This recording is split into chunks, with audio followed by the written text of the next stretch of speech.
হ্যাঁ, প্রথমত কয়েকদিন আমি অসুস্থ। হাঁটা চলার মতো অবস্থা নাই বলা যায়। হাঁটা চলা করতেও সো টাফ হয়ে যাচ্ছে। তো খেলার খবরে আসি।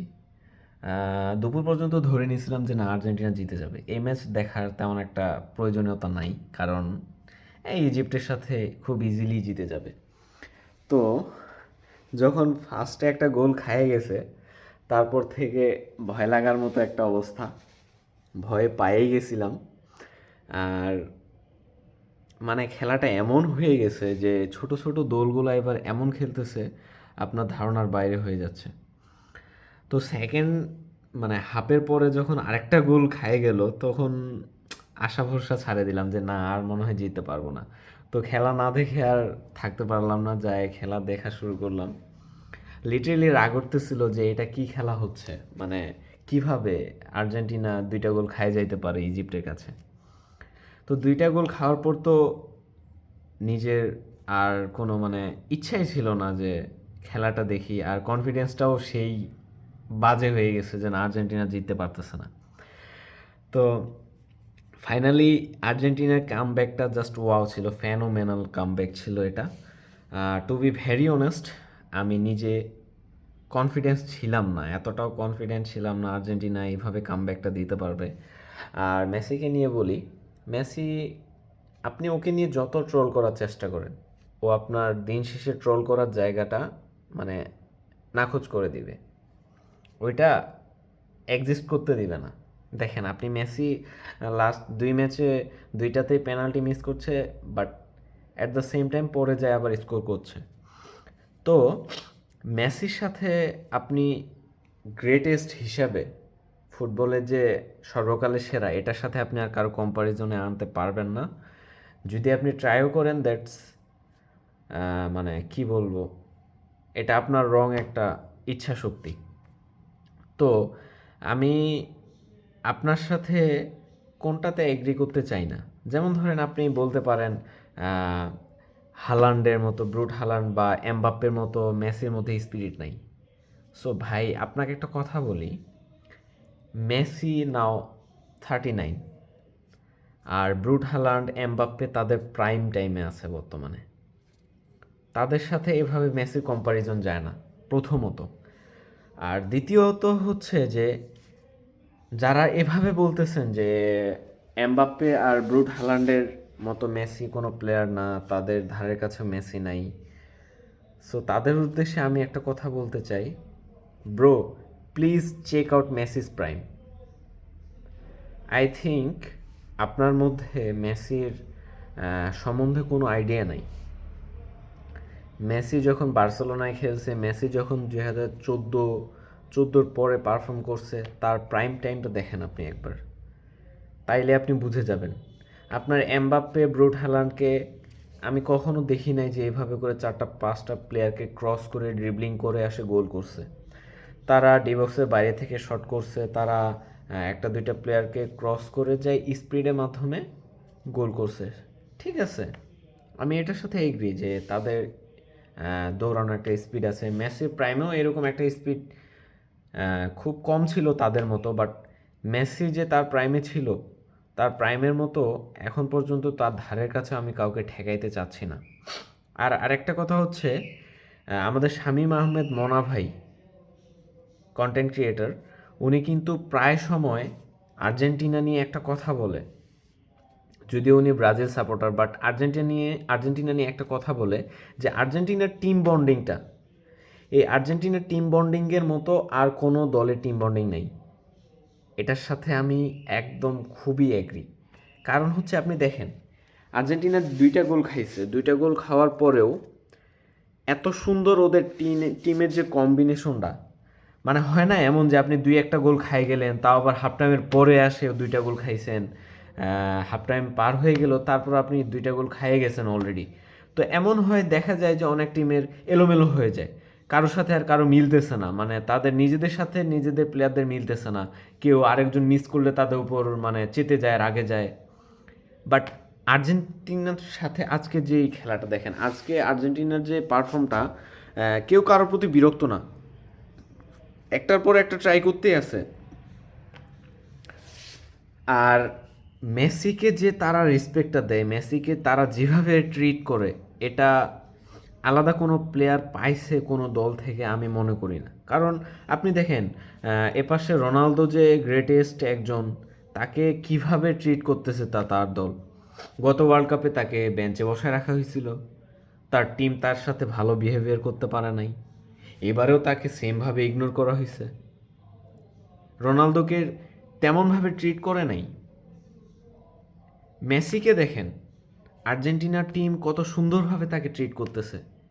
মানে একটা যে রিসপেক্ট, পেনাল্টি মিস করার পরও তার প্রতি কেউ বিরক্ত না, পজিটিভ দিক। মানে কি সুন্দর করে স্কলনির কথা বলেন, মেসির কথা বলেন, বা এভরি প্লেয়ার অফ আর্জেন্টিনা, তারা এত সুন্দর একটা বন্ডিং নিয়ে খেলছে মাঠে। দিন শেষে এই বন্ডিংটাই ছিল তাদের কামব্যাক করার সব থেকে বড় রহস্য। এটা আপনি মানেন আর না মানেন, এটা ট্রু, ডেম ট্রু এটা। আর আরেকটা কথা বলি, আপনার রোনালদোর সাথে মেসি যায় না, এখন আর যায় না। আগে যদিও কম্প্যারিজন যাইতো, এখন আর যায় না। রোনালদোর সাথে আপনি যদি মেসির এখন কম্প্যারিজন করতেও আসেন, এটা আপনার রং ডিসিশন হবে। কারণ Messi is Messi, Messi every time সেটা প্রুভ করছে, সবার সামনে প্রুভ করছে যে মেসি মেসি। এই ওয়ার্ল্ড কাপে দেখেন, আর ওই যে বললাম হ্যালান্ড আর হচ্ছে আপনার এমবাপ্পের সাথে আপনি মেসি মিলাবেন কেমনে? ভাই, হ্যালান্ড আর এমবাপ্পে তাদের প্রাইম টাইমে আছে এখন। আর মেসি 39 বয়সী একটা মানুষ, 39 বছর বয়সী। ও মেবি এটা লাস্ট ওয়ার্ল্ড কাপ, বাট তারপরেও সে তাদের সাথে বিট করতেছে, এখনও হাইয়েস্ট গোল স্কোরার। আচ্ছা, একজন মেসি ফ্যান হিসাবে আপনার আর কতটুকু স্যাটিসফ্যাকশন দরকার বলেন?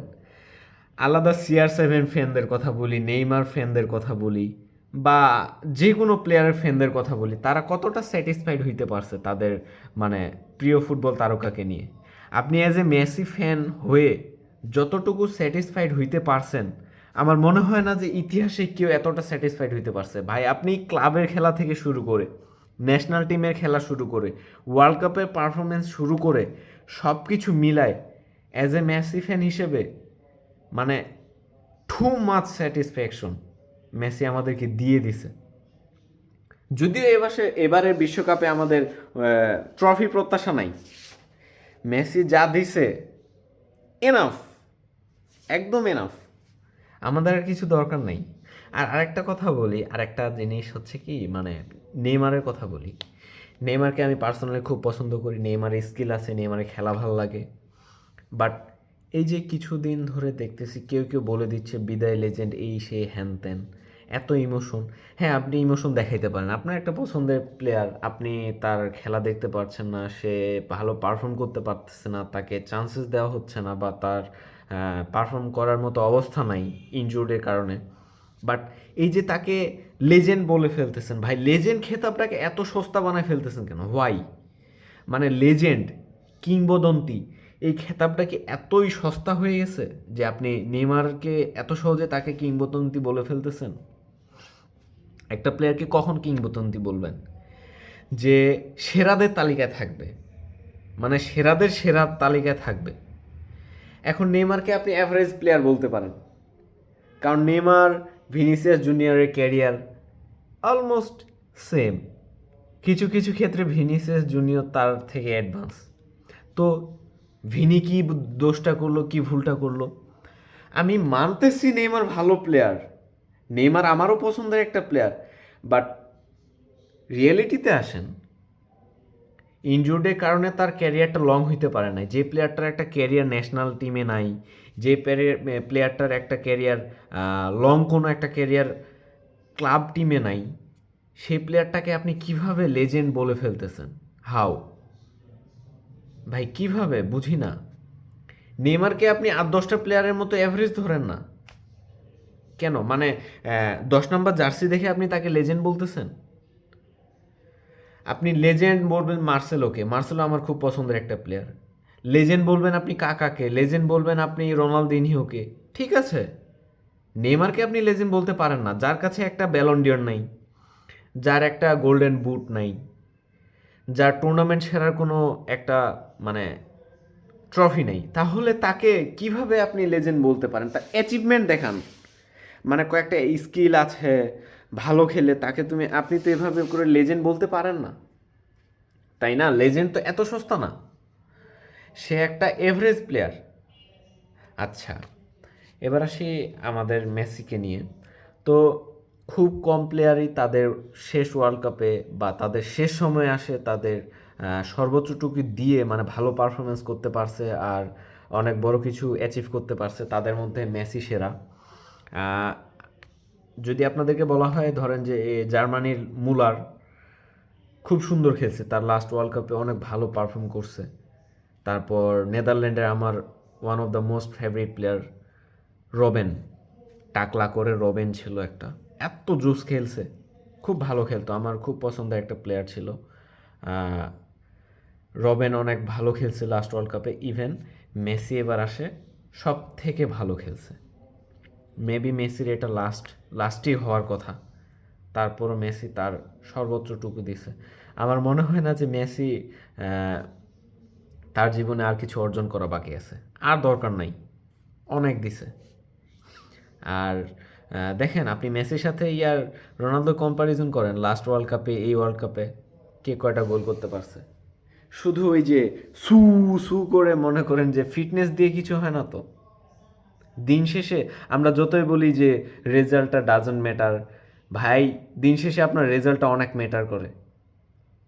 এই আপনি এই যে পড়ালেখা করলেন, আপনি সব কিছুই পারেন, বাট আপনার রেজাল্ট নাই, রেজাল্ট